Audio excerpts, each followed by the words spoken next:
Frequency function, this function इसको एक matrix function बोलते हैं हम, because the way we use this it is little different from other functions. तो start करते एग्जाम्पल के साथ. मेरे पास ये डेटा है एंड ये 195 कंट्रीज़ का डेटा है. हर एक कंट्री का बर्थ रेट मुझे दिया हुआ है. अब सपोज़ मुझे चाहिए इस डेटा को मुझे समराइज़ करना है. जो भी कंट्रीज़ जिनका birth rate is between 0 to 5 वो मुझे चाहिए, या फिर 5 to 10, 10 to 15 and so on. Basically जो हम लेस दैन फ्रीक्वेंसी टेबल बनाते थे अपने स्कूल में, सेम चीज़ I want to make using the frequency function. So we'll go very slow because इससे ये फंक्शन, जैसे मैंने बोला कि is different from other functions which we use. बहुत स्लो जाएंगे हम. यहाँ पे we can to make sure let us count कितने सारे हमारे पास रोज हैं. So we have 195 rows in total. 195 countries का डेटा हमारे पास दिया हुआ है. All the countries having birth rate below 0, उनका कितना नंबर है, उनका कितना फ्रीक्वेंसी है. All the countries having birth rate between 0 to 5 वो यहाँ पे आ जाएगा and so on. So the first step is to select all the output cells. यहाँ पे मुझे मेरा आउटपुट चाहिए, तो सबसे फर्स्ट स्टेप होगा हम अपने पूरे सेल्स को सिलेक्ट करेंगे. नेक्स्ट स्टेप, अपने फॉर्मूला बार में, ये मेरा फॉर्मूला बार है, यहाँ पे we'll type the frequency function. सबसे फर्स्ट मेरा argument is data array. Data array is simply the column जहाँ जो मेरा डेटा कॉलम है जिससे मेरे को मेरा वैल्यूज़ एक्सट्रैक्ट करना है, जो मेरा बेसिक डेटा कॉलम है. So this is my basic data column. I will select the whole column using the shortcut key control shift and down arrow. Next is the bins array. Bins array मतलब जो मेरा range का columns है, this is my range. जो हम अपने school में x values बोलते थे, लेस दैन एक्स वैल्यूज़. तो ये मेरा एक्स वैल्यूज़ या फिर मेरा जो रेंज का वैल्यूज़ है, रेंज का कॉलम है, सिंपली उसे हमने सेलेक्ट किया, ब्रैकेट क्लोज किया.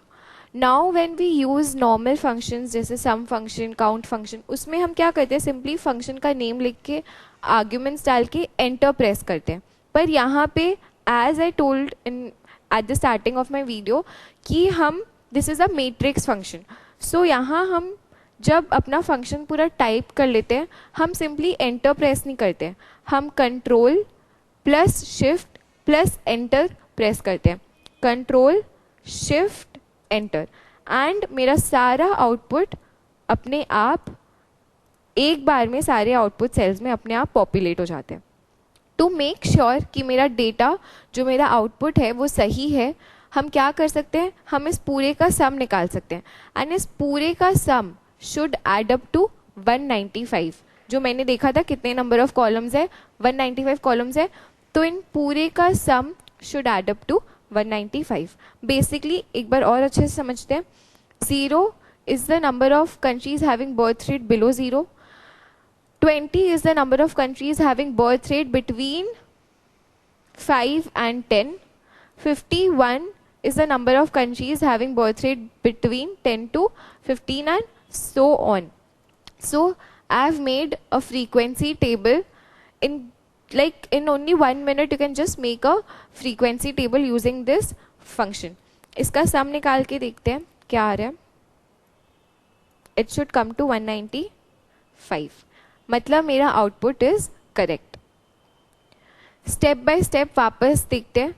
जहाँ मुझे आउटपुट चाहिए वो पूरे सेल्स को सिलेक्ट किया, यहाँ पे अपने फॉर्मूला बार में फ्रीक्वेंसी फंक्शन टाइप किया एंड उसके बाद data array. Data array will be my the data the birth rate column जो पूरा मैंने सेलेक्ट किया. Beans array will be the x values और द रेंज वैल्यूज़ का कॉलम, वो मैंने सिलेक्ट किया. सिलेक्ट करने के बाद सिंपली एंटर नहीं प्रेस करना है, कंट्रोल शिफ्ट एंड एंटर, ये तीनों साथ में प्रेस करना है so that we get the output in all the cells. And if you can just see, यहाँ पे एक सेकेंड ब्रैकेट ऐड हो गया. This signifies that it is a frequency function. एक और छोटा सा हिंट, एक और छोटा सा जो मोस्टली कुछ कुछ स्टूडेंट्स गलत करते हैं.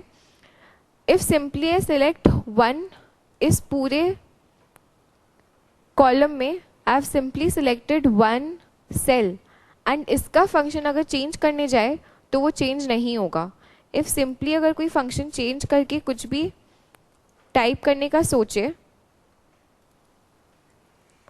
तो वो चीज़ यहाँ पे अप्लाई नहीं होगा.